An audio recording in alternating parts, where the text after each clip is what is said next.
ये तुलसी बाबा अब संत के रूप में कह रहे हैं कि मुद मंगलमय संत समाजू, जो जग जंगम तीरथ राजू।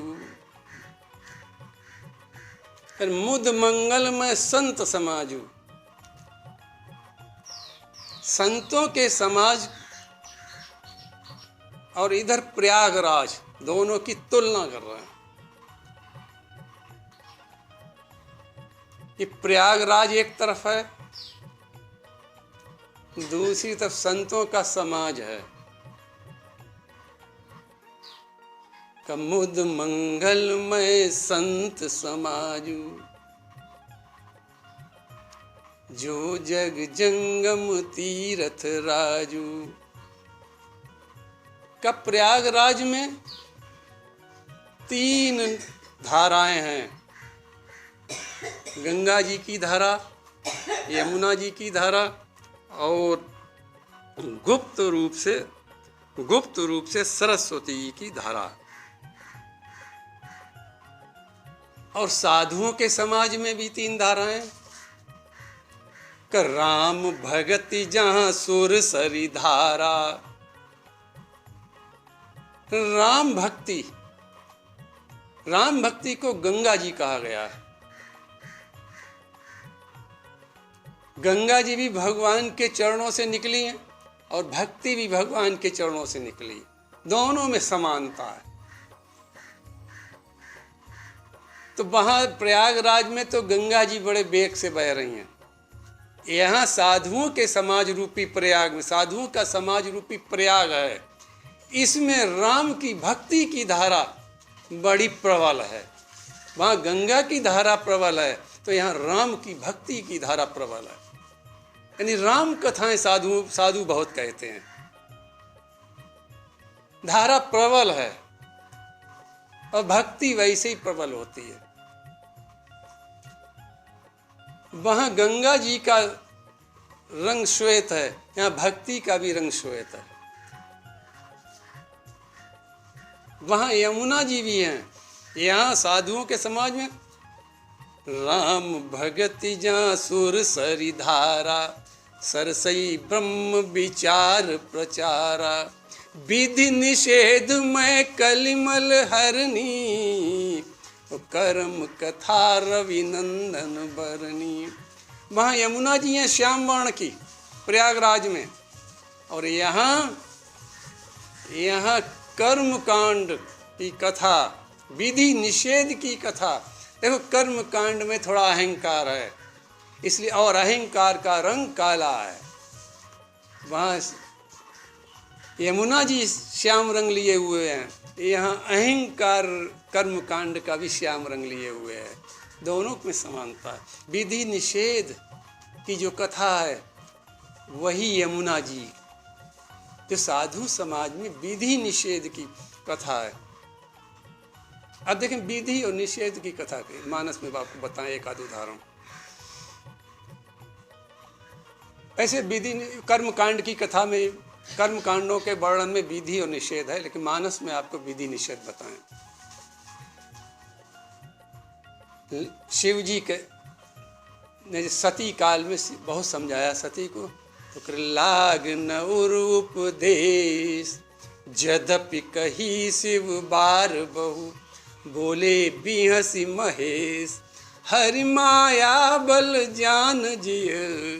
ये हरि माया बल जान जिय विधि है, विधि की व्यवस्था है। ये हुई सोई जो राम रचि राखा, को करी तर्क बढ़ावई शाखा। ये विधि है।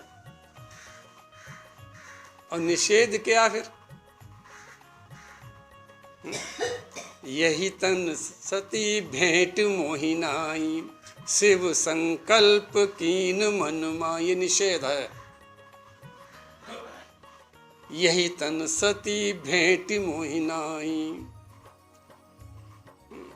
तो का ये निषेध है। तो कर्म कांड की कथा यमुना जी हैं, सूर्यपुत्री यमुना जी हैं।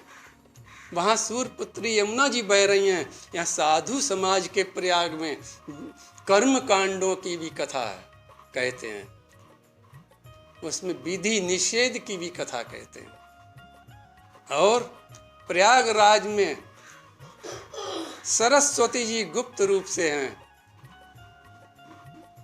और साधुओं के समाज में के प्रयाग में ब्रह्म विद्या की कथा, जिसके सब श्रोता अधिकारी नहीं होते हैं, इसलिए वो साधुओं के बीच में ही गुप्त रूप से चर्चा हुआ करती है। वहाँ तो सरस्वती जी गुप्त रूप से प्रयागराज में बह रही हैं, गंगा और यमुना के बीच में सरस्वती जी गुप्त रूप से विराज रही हैं। यहाँ साधुओं के समाज रूपी प्रयाग में ब्रह्म विद्या की कथा गुप्त रूप से कही जाती है, उसके सब अधिकारी नहीं होते। तो इस प्रकार प्रयागराज एक जगह स्थिर है, लेकिन साधुओं का समाज रूपी प्रयागराज ये चलता फिरता है।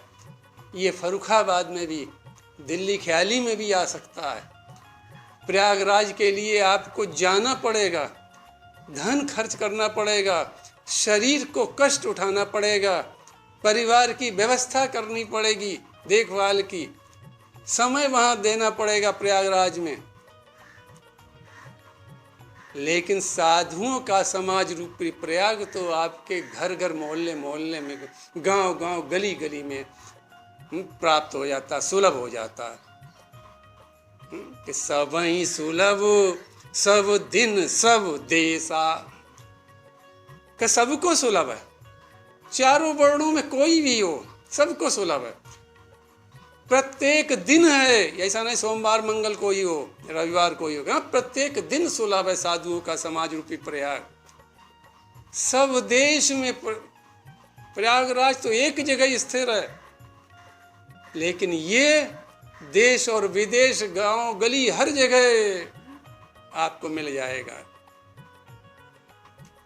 ये प्रयाग कोई अकेला प्रयाग नहीं, और भी प्रयाग हैं, लिख लो अगर लिख रहे हो।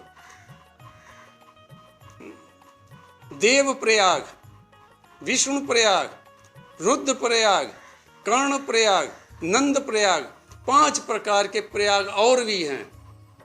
और हमारे यहाँ एक गालब मुनि हुए हैं, उन्होंने तो ऋषिकेश में भगवान सूर्य से प्रार्थना की, यहीं हमको त्रिवेणी का जल में स्नान करने का प्रभु कृपा करें। तो सूर्य देव ने ऐसी कृपा की, वहीं उन्होंने स्नान किया त्रिवेणी में, वहीं त्रिवेणी को आना पड़ा और वहाँ स्नान किया गालब मुनि ने। तो साधुओं का समाज रूपी प्रयाग उस प्रयागराज से ज्यादा सुलभ है। इसमें कोई धन खर्च करने की आवश्यकता नहीं, ये अपने आप आपके पास आ जाता है। साधु संत तो विचरण करते रहते हैं, और उस प्रयागराज में यदि डूब गए तो मर जाओगे, और इस प्रयाग साधुओं के समाज रूपी प्रयाग में अगर डूब गए तो तर जाओगे, मुक्ति पा जाओगे।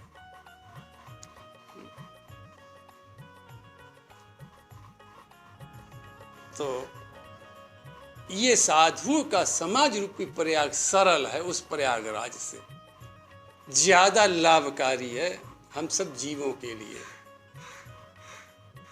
सुनि समुझई जन मुदित मन, मज्जई अति अनुराग, तो लाही 4 फल अछत तन, साधु समाज प्रयाग। सुनि समुझई मुदित मन, मज्जई अति अनुराग। वहां प्रयागराज में जाकर बड़ी श्रद्धा के साथ गोता लगाओगे तो शरीर छोड़ने के बाद मुक्ति मिलेगी। और साधुओं के समाज रूपी प्रयाग में आपको शरीर रहते ही मुक्ति मिल जाएगी। अब 3 शब्द दिए हैं इसमें, सोनी, समुझें और अनुराग। ये 3 शब्द समझें। सुनना यानी प्रयागराज के समीप पहुंचना। सुनना यानी प्रयागराज के समीप पहुंचना। समुझें यानी प्रयागराज की धारा के पास पहुंचना। और अनुराग धारा में पहुंचकर गोता लगाना। जब इस प्रकार प्रयागराज के पास पहुंचोगे, धारा में प्रवेश करोगे और धारा में प्रवेश करके फिर गोता लगाओगे तो क्या प्राप्त होगा? तो लहई 4 फल अछत तन, साधु समाज प्रयाग। शरीर के रहते ही मुक्ति प्राप्त हो जाएगी, 4 फल प्राप्त हो जाएंगे, धर्म अर्थ काम मोक्ष। देखो, धर्म अर्थ काम का फल है मोक्ष। 4 में 3 अलग हैं। धर्म अर्थ काम का फल है मोक्ष। जब हम धर्म पूर्वक जीवन व्यतीत करें, धर्म पूर्वक अर्थ पैदा करें, कामनाओं को धर्म के नियंत्रण में रखें, तो हमें फल क्या मिलेगा? का मोक्ष की प्राप्ति हो जाएगी।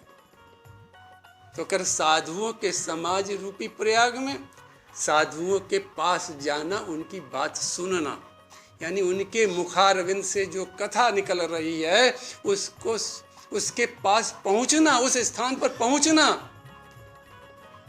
फिर का समझना यानी धारा के पास पहुंचना, यानी जो कथा कही जा रही है उसको समझो, उसका चिंतन करो।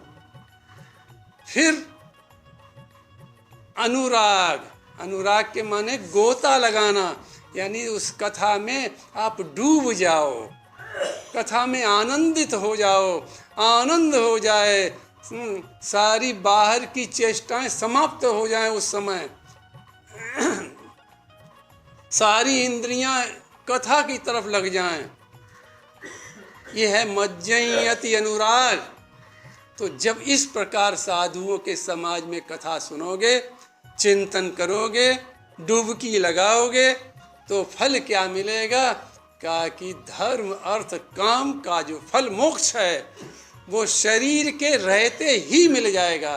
प्रयागराज में तो मरने के बाद मिलता है, प्रयागराज में तो नहाने के बाद जब शरीर छूटता है तब मोक्ष कहीं मिलता है, लेकिन साधुओं के समाज रूपी प्रयाग में तो शरीर के रहते ही मिल जाता है।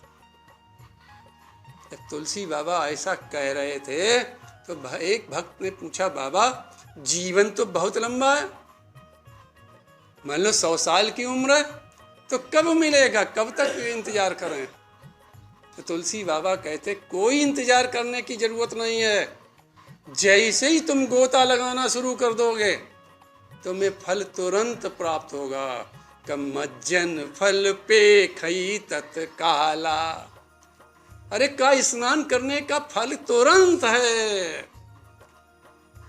आप स्नान डुबकी लगाओ तो, गोता लगाओ तो साधुओं के समाज रूपी प्रयाग में, उनकी कथा में गोता लगाओ तो, भगवत चरित्र में गोता लगाओ तो कम से कम, तो का इंतजार करने की जरूरत फिर नहीं है। मज्जई फल पे खई तत्काल, तत्काल उसी समय का क्या फल मिलेगा? भक्त ने पूछा, अरे क्या इतना सुंदर फल? कि काक होय पिक बकऊ मराला। 2 उदाहरण दिए, कौआ और कोयल का एक उदाहरण। काक माने कौआ, पिक माने कोयल। काक होय पिक और बकऊ, बक माने बगुला, ऊ बकऊ, बकऊ माने बगुला भी, ऊ माने भी, बक माने बगुला, बकऊ माने बगुला भी। का बगुला भी यानी बगुला ज्यादा गड़बड़ है, ज्यादा हिंसक है, ज्यादा कपटी है। का बगुला भी कौन बन जाएगा? का हंस बन जाएगा। ऐसा मत समझना कि रूप बदल जाएगा। नहीं, देखो दो उदाहरण दिए, कौआ और बगुला का। कौआ ऊपर से भी काला है और अंदर से भी काला है। कहने का भाव क्या, मलिन भी है, गंदी चीजों को भक्षा भक्ष भी वो करता है। मतलब कहने का भाव तुलसी बाबा का है कि जो कौआ स्वभाव के ऊपर से भी काले हैं और अंदर से भी काले स्वभाव के हैं, जो गड़बड़ भोजन भी करने वाले हैं, उनका स्वभाव बदल जाएगा। वो कैसे हो जाएंगे? ऐसे कोयल के समान मधुर भाषी हो जाएंगे। जैसे कोयल का शब्द सबको सुनना अच्छा लगता है, वैसे आपका शब्द, अभी तक तो आपको कोई सुनना पसंद नहीं कर रहा था, क्यों? कौआ थे। लेकिन जैसे ही आपने भगवत चरित्र में गोता लगाया तो आपको उसका फल क्या हुआ कि आपका स्वभाव बदल गया, आपकी वाणी बदल गई, आपका चरित्र बदल गया, आपका भोजन बदल गया। और कब दूसरा उदाहरण दे रहे हैं बगुले का। बगुला ऊपर से सफेद होता है लेकिन अंदर से बड़ा हिंसक होता है, कपटी होता, ढोंगी होता। वनवास काल में एक जगह लक्ष्मण जी ने बगुले को देखा, आंख बंद किए, तपस्या सा कर रहा खड़ा एक टांग पर। कहा राम जी से, कहा राम जी भैया ये तो बड़ा साधना में लगा हुआ। राम जी ने कहा ये साधना नहीं कर रहा, ये कपट की साधना है इसकी। ये केवल आंख बंद किए है और मछली का इंतजार कर रहा है। मछली इसे साधु समझकर इसके पास आती है कि चलो साधु के चरण स्पर्श कर लें। ये साधु बना बैठा, इसके चरण स्पर्श कर लें। जैसे ही चरण स्पर्श के लिए आती है वो इसको खा जाता है। तो तुलसी बाबा यहाँ बगुले का उदाहरण देते हैं कि जो बगुला जैसे स्वभाव के जीव हैं, ऊपर से बड़े सफ़ेद कपड़े पहनते हैं, बड़ा ऊपर से त्रिपुंड और माला और फाला तमाम पीताम्बर ओढ़े रहते हैं, खड़ाऊ आदि का सेवन करते रहते हैं, लेकिन अंदर से तो कपट का उनका आचरण है। लोग साधु समझ के उनके पास आ जाते हैं लेकिन उनको ठग लिया करते हैं, उनका भक्षण कर लिया करते हैं। ऐसे हिंसक अंदर से ऊपर से सफेद बगुले भी, बगुला स्वभाव के भी यदि रामचरितमानस रूपी कथा का श्रवण करेंगे, उस प्रयागराज में साधुओं की कथा सुनेंगे, तो उनका भी हिंसक का स्वभाव परिवर्तित हो जाएगा। वो कैसे बन जाए? का हंस स्वभाव के बन जाएंगे। हंस क्या करता है? दूध और पानी मिलाकर रख दो, दूध पी लेता है, पानी को छोड़ देता है। ऐसे ही वो जीव क्या करेंगे जो बगुले स्वभाव के थे? वो संसार की सार को ग्रहण कर लेंगे, थोथा दे ही उड़ा है, और असार चीज़ों को छोड़ देंगे। संसार में सार और असार दोनों हैं। साधुओं का काम क्या? यानी कथा सुनने वाले जीवों का स्वभाव कैसा हो कि हम सार को ग्रहण कर लें और असार को छोड़ते चलें। तो इस प्रकार कमज्जई फल पे खई तत्काला, अरे तुरंत फल मिलेगा। काक होई पिक बकऊ मराला, का इसको सुनकर आश्चर्य मत करना, ये तो बड़ी अनहोनी सी बातें हैं, बड़ी आश्चर्य की बात है। ये तो कौआ और बगुले का स्वभाव बदलने की बड़ी आश्चर्य की बातें हैं। सुनी आचरज करे जन कोई, सत्संगति महिमा नहीं गोई। अरे सत्संग की महिमा छिपी हुई नहीं है। जो जीव सत्संग करता है वो दूर से मालूम पड़ता है, उसका आचरण बताता है, उसकी वाणी बताती है, उसका रहन सहन बताता है, उसका भोजन बताता है कि ये कथा सुनने वाला भक्त है। इसमें आश्चर्य मत करना। लेकिन तुलसी बाबा जानते हैं कि कलयुग के जीव प्रमाण चाहते हैं हर बात का। किसी से कोई बात को अच्छा प्रमाण बताओ क्या, तो कब प्रमाण चाहेंगे कि प्रमाण बताओ, तो तुलसी बाबा ने कहा चलो प्रमाण भी देते चलो, नहीं तो हमारे भक्त प्रमाण कहाँ से बेचारे देंगे। वो तो भक्त सरल सीधे होते हैं और ये कलयुग का जीव जो है वो प्रमाण मांगेगा, तो क्या प्रमाण देते हैं उन श्रेष्ठतम लोगों का। क्या सुनो, जो लोग बदल गए सत्संग से, जो कथा सुनकर बदल गए, जो साधुओं के समाज में का साथ पाकर बदल गए। का वाल्मीकि नारद घट जोनी, निज निज मुखन कही निज होनी। का वाल्मीकि जी जिन्होंने रामायण की रचना की, उन्होंने अपने का, हम नहीं कहते हैं, तुलसी बाबा कहते हैं, हम नहीं कह रहे हैं, उन्होंने अपने अपने मुख से अपना वृत्तांत बताया है। का वाल्मीकि जी कहते हैं, और राम जी से भी वाल्मीकि जी कह रहे हैं, रहे प्रभु हम तो थे, हमारा जन्म तो विप्र कुल में हुआ था, लेकिन हम संग साथ में शूद्रों के साथ मिल गए, लुटेरों के साथ मिल गए, जो लुटेरे का काम करते थे, हिंसा का काम करते थे, उनके साथ मिल गए, और उन्हीं में वर्णों में हमारा विवाह हो गया, हमारे बहुत से बच्चे हो गए, और हम उन बच्चों के पेट भरण के लिए लूट खसोट करने लगे। एक दिन 7 ऋषि उस जंगल से गुजरे, हमने उनको लूटने के लिए उनको चेतावनी दी, उनके संग से, उनके उपदेश से हमारा जीवन बदल गया, उनके थोड़े से उपदेश से हमारा जीवन परिवर्तित हो गया। इसी प्रकार नारद जी ने भी कहा कि हमारी माँ तो बड़ी गरीब थी और दासी का कार्य करती थी, जिसके यहाँ दासी का कार्य करती थी वहाँ संतों की मंडली आई, उसने चातुर्मास्य किया, वहाँ हम उन संतों की सेवा करते थे, संतों की पत्तल में जो बचता था उसका सेवन कर लिया करते थे।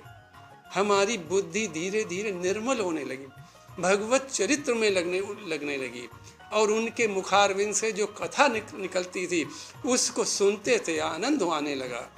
धीरे धीरे हमारी माँ भी स्वर्गवासी हो गई और हम स्वतंत्र हो गए, और हमने उन संतों की सानिध्यता की कृपा से तपस्या की, और हम देव ऋषि के रूप में हो गए, नारद के रूप में भगवान ने हमको स्वीकार कर लिया। तो देखो, उन साधु संतों के चातुर्मास में जो हमें संग मिला, उससे हमारा कितना जीवन बदल गया।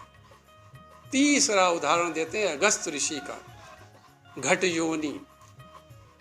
इनका सत्संग, इनकी कथा तो थोड़ी लंबी है, इनका सत्संग घड़े में वशिष्ठ जी से हुआ। वशिष्ठ जी भी श्राप के कारण घड़े में उनको जाना पड़ा, और अगस्त ऋषि को भी जाना पड़ा, लेकिन वहाँ दोनों का सत्संग हुआ। तो वशिष्ठ जी के द्वारा जो सत्संग मिला अगस्त ऋषि को, उससे ऋषि अगस्त बन कह रहे हमारे जीवन बदल गया, और हम उच्च कोटि के ऋषि बन गए। कैसे ऋषि बन गए कि एक बार त्रेता जुग माई, शंभु गए कुंभज ऋषि पाई। कुंभज ऋषि, यही अगस्त जी का नाम है, कुंभज ऋषि। शिवजी सती को लेकर कथा सुनाने के लिए वहां गए। ऐसे का ये संतों की कृपा हमारे ऊपर। अगस्त ऋषि कह रहे संतों की कृपा से हुआ, संतों के सत्संग से हुआ। तो इसलिए तुलसी बाबा क्या कहते हैं, का प्रमाण में देखो 3 उच्चतम ऋषियों की हम का प्रमाण दे रहे हैं कि वाल्मीकि नारद घट जोनी, निज निज मुखन कही निज होनी। का और क्या परिवर्तन होता है, क्या क्या प्राप्त होता है सत्संग से। पहली बात तो है कि मति कीरति, 5 चीजें प्राप्त होती हैं सत्संग से, कि मति कीरति गति भूति भलाई। कि मति कीरति गति भूति भलाई, जब जेहि जतन जहाँ जो पाई। सो जानऊ सतसंग प्रभाऊ, लोकहु वेद नान उपाऊ।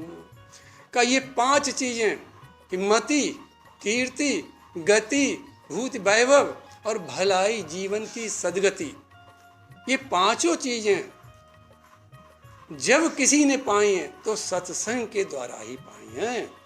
इसमें वेद कहता कोई दूसरा उपाय है ही नहीं पाने का। लोकों वेद न आन उपाय, वेद कहता कोई दूसरा उपाय नहीं कि आप पांचों चीजें प्राप्त कर लें। ये प्रसंग कभी अलग से कहेंगे हम। विभीषण जी को पांचों चीजें प्राप्त हुई, इसका प्रसंग अलग से कह देंगे कभी, आज तो समय। तो कहा कि ये पांच चीजें सत्संग के द्वारा प्राप्त होती हैं। इसको पाने के लिए कोई दूसरा उपाय है ही नहीं। आप यदि अपनी मति को सही करना चाहते हैं तो आपको सत्संग करना पड़ेगा। आप कीर्ति चाहते हैं, अपने वंश का नाम रखना चाहते हैं, नाम उजागर करना चाहते हैं, तो सत्संग के द्वारा हो सकता है। सत्संगी लोगों से लोग कहा करते भाई किस वंश के हो।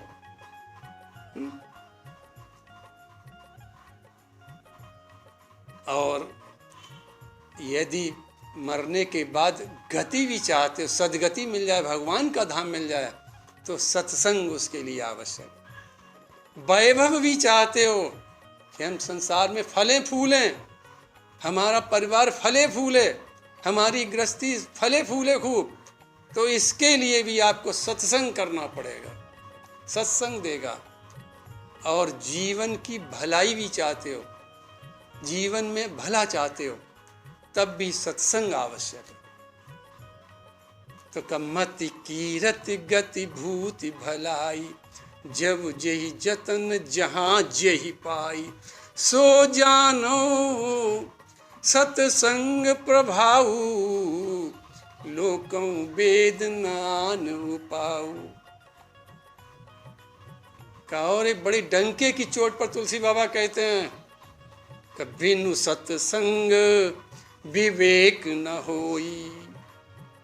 का बड़े डंके की चोट पर हम कह रहे हैं, तुलसी बाबा कहते हैं कि बिना सत्संग के विवेक अरे हो नहीं सकता है। विवेक ऐसा नहीं किसी पुस्तक से ले आए आप पढ़कर प्राप्त कर लें, कहीं बाजार से खरीद लाएं। का नहीं, यदि विवेक चाहते हो तो सत्संग करना पड़ेगा, भगवत चरित्र संत महापुरुषों की वाणी सुनना पड़ेगी। तो कर बिनु सत्संग विवेक न होई, राम कृपा सो सुलभ न सोई। लेकिन सत्संग मिलेगा कैसे? आपके चाहने से नहीं मिल सकता। कर राम कृपा बिनु सुलभ न सोई। पर राम कृपा से सत्संग मिलता है और सत्संग से विवेक मिलता है। विवेक से हम संसार में जीना सीख जाते हैं। विवेक हमें सार असार का ज्ञान कराता है, धर्म अधर्म का ज्ञान कराता है, सत्य असत्य का ज्ञान कराता है। विवेक हमारी आंख है यदि सही देखा जाए। लेकिन ये कब मिलेगा? राम कृपा बिनु सुलभ न सोई। राम जी की कृपा होगी तो सत्संग मिलेगा, और सत्संग जब मिलेगा तो विवेक प्राप्त हो जाएगा, और विवेक प्राप्त होगा, जीना सीख जाएंगे सही माने में।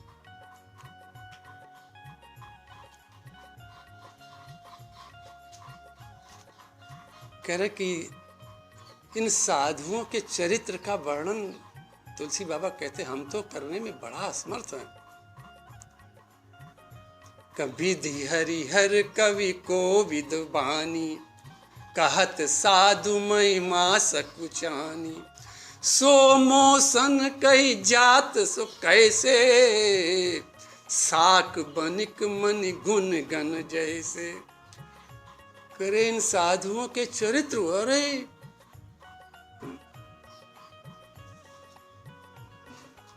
का ब्रह्मा जी, विधि हरिहर यानी ब्रह्मा जी, विष्णु जी और भगवान शंकर, कोविद और ज्ञानी शुक्राचार्य भी। तो कब विधि हरिहर कवि कोविद बानी, कहत साधु महिमा सकुचानी। अरे ब्रह्मा जी भी सकुचाते हैं इनका वर्णन करने में, विष्णु जी भी सकुचाते हैं, और भगवान शंकर जो भक्ति के देने वाले हैं, वैष्णवों के आचार्य हैं, वो भी संकोच करते हैं। बड़े बड़े विद्वान साधुओं के चरित्र को कहने में बड़े संकोच कर रहे हैं। तो कह रहे कि सो मोसन कई जात न।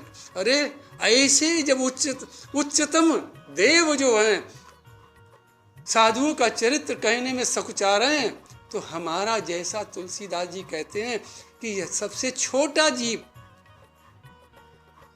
कैसे साधुओं का चरित्र कह सकता है। और उसके लिए उदाहरण क्या दे रहे हैं, कह रहे जैसे सब्जी बेचने वाला कुंजड़ा क्या कभी मणियों का भाव जानता, मणियों की महिमा को कह सकता है? क्या हीरे जवाहरात की बात वो जानता है, या उनके गुण कह सकता है? साक बनिक माने सब्जी बेचने वाला कुंजड़ा, तुलसी बाबा अपने को यहाँ कुंजड़ा कह रहे हैं। अब देखो कैसा निराभिमान तुलसी बाबा का, कैसे निराभिमानी है, इतना बड़ा ग्रंथ दे रहे हैं। भगवान शिव की आशीर्वाद प्राप्त किया, भगवान शिव का, हनुमान जी का आशीर्वाद प्राप्त, राम जी का आशीर्वाद, लेकिन अब कैसे निराभिमानी है कि अपने को कुंजड़ा बता रहे हैं। कि साक बनिक मणि गुण गण। अरे सब्जी बेचने वाला कई मणियों का गुणगान कर सकता है? सब्जी वाले से पूछो क्या भैया आज हीरे जवाहरात का क्या भाव रहा, क्या बताओ कैसे परखें, वो बताने में समर्थ नहीं हो पाएगा। क्या साधु तो मणि गुणगान है उनके, और हम तो सब्जी बेचने वाले कुंजड़े के समान हैं। हम कैसे वर्णन कर सकते हैं? जब ब्रह्मा विष्णु महेश की मति सकुचा गई साधुओं के चरित्र का वर्णन करने में, तो हमारा जैसा कुंजड़ा साधुओं के चरित्र का वर्णन नहीं कर सकता। एक बार क्या हुआ कि देवलोक में साधुओं के चरित्र पर बोलने के लिए ब्रह्मा विष्णु महेश सबको इकट्ठा किया गया। ब्रह्मा जी से कहा गया कि आप विधि हैं, आप ब्रह्मा हैं, सृष्टि के रचयिता हैं, साधुओं के गुणों का वर्णन करें। ब्रह्मा जी ने अपने चारों मुखों से वर्णन प्रारंभ किया। वर्णन करते करते कई दिन बीत गए, ब्रह्मा जी थक गए। ब्रह्माणी ने कहा हमारे पति को तुम लोग इतने दिन से थका रहे हो, थक गए हैं, अब बंद करो। तो लोगों ने कहा अच्छा ब्रह्मा जी आप थक गए तो आप बंद करो, आप तो पूरा कह नहीं पाए। विष्णु जी से कहा, विष्णु जी साधुओं के चरित्र को कहने लगे। कई दिन बीत गए, माता लक्ष्मी ने कहा हमारे पति का तो मुंह थक गया होगा, एक ही मुंह है, थक गया होगा, इसलिए अब इन्हें विश्राम करने दो। तो माता लक्ष्मी के कहने पर भी विष्णु जी भी शांत हो गए। शिव जी से कहा गया, शिव जी ने प्रारंभ किया, तो माता पार्वती ने कहा इनके 5 मुंह से इतने दिन वर्णन करते करते हो गए, 5 मुंह थक गए होंगे इनके। तो उन्होंने कहा, गणेश जी भी बैठे थे उसी सभा का, चलो थक गए पिताजी, बेटे से कहा गणेश जी से, गणेश जी ने वर्णन प्रारंभ किया। कई दिन हो गए गणेश जी को कहते कहते, माता पार्वती ने कहा हमारे पुत्र को तुम लोग इतना कष्ट क्यों दे रहे हैं, हमारा जरा सा पुत्र इतने दिन से बोल रहा है। तो गणेश जी भी शांत हो गए। सरस्वती से कहा गया, सरस्वती ने भी हाथ जोड़ लिया, हम तो असमर्थ हैं। तो इसलिए तुलसी बाबा कहते हैं कि विधि हरिहर कवि कोविद बानी, कहत साधु महिमा सकुचानी। ये सकुचा गए सब लोग साधुओं की महिमा करने में, ये कह नहीं पाए पूरी पूरी, इसलिए हमारा जैसा कुंजड़ा नहीं कह सकता। और अंत में क्या कहते हैं, संत सरल चित जगत हित, जान सुभाव स्नेह। संत सरल चित जगत हित, जान सुभाव स्नेह। बाल विनय सुनि करी कृपा, राम चरण रति देव। संतों, आप तो समान चित्त के हैं। आपके अंदर न तो राग है, न द्वेष है, न शत्रु, न मित्र है। इसके लिए एक और प्रमाण भी देते हैं कि बंदों संत समान चित, हित अनहित नहीं को, अंजलि गति शुभ सुमन जिमी, सम सुगंध करी दो। करे संतों का चित्त कैसा समान है। हम उन संतों को प्रणाम कर रहे हैं। तुलसी बाबा कह रहे हैं कि जिनका चित्त समान है, शत्रु के लिए भी समान है, मित्र के लिए भी समान है। और उदाहरण क्या दे रहे हैं फूल का, कि फूल को जो हाथ तोड़ता है, तोड़ना माने कष्ट पहुंचाता है, उनको भी फूल सुगंध देते हैं। और जो हाथों में रखता है उनको भी सुगंध देते हैं।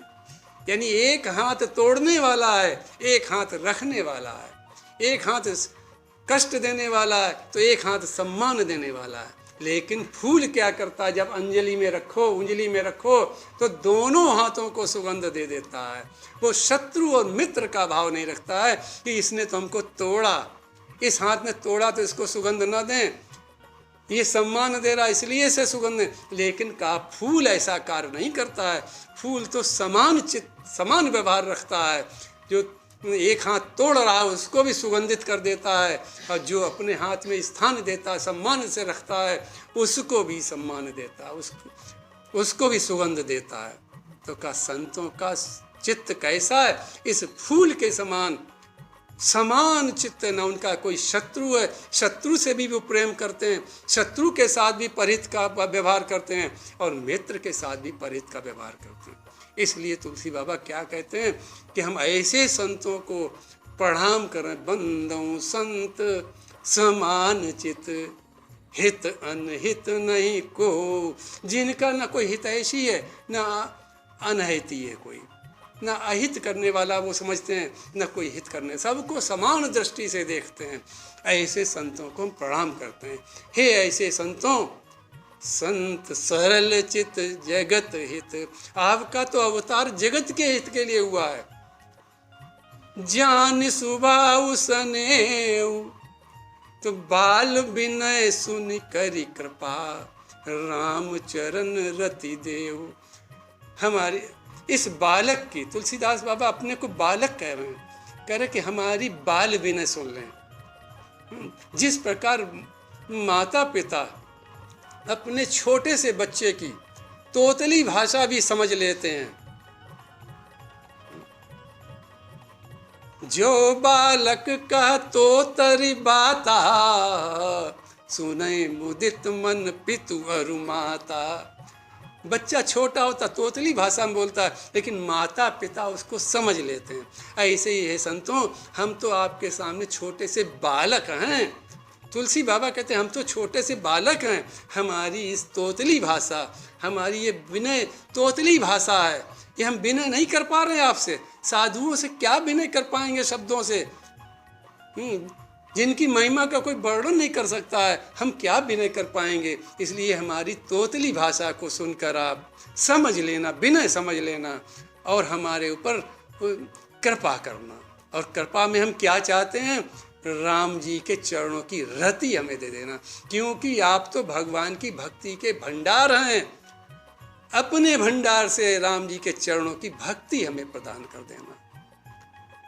ऐसी चरणों में वंदन करके तुलसी बाबा यहाँ से अब इस कथा का विश्राम करते हैं। श्री राम जय राम जय जय राम, श्री राम जय राम जय जय राम, श्री राम जय राम जय जय राम, श्री राम जय राम जय जय राम, श्री राम जय राम जय जय राम, श्री राम जय राम जय जय राम। प्रणवों पवन कुमार, खलवन पावक ज्ञान घन, जासु हृदय आगार, बसहि राम सर चाप दर। प्रभु के चरणन में सदा पुनि पुनि करूं प्रणाम। यही कहूँ भूलूं नहीं मेरे प्रियतम राम, मेरे प्रियतम राम। सिय राम मैं सब जग जानी, करहूँ प्रणाम जोरी जुग पानी, करहूँ प्रणाम जोरी जुग पानी।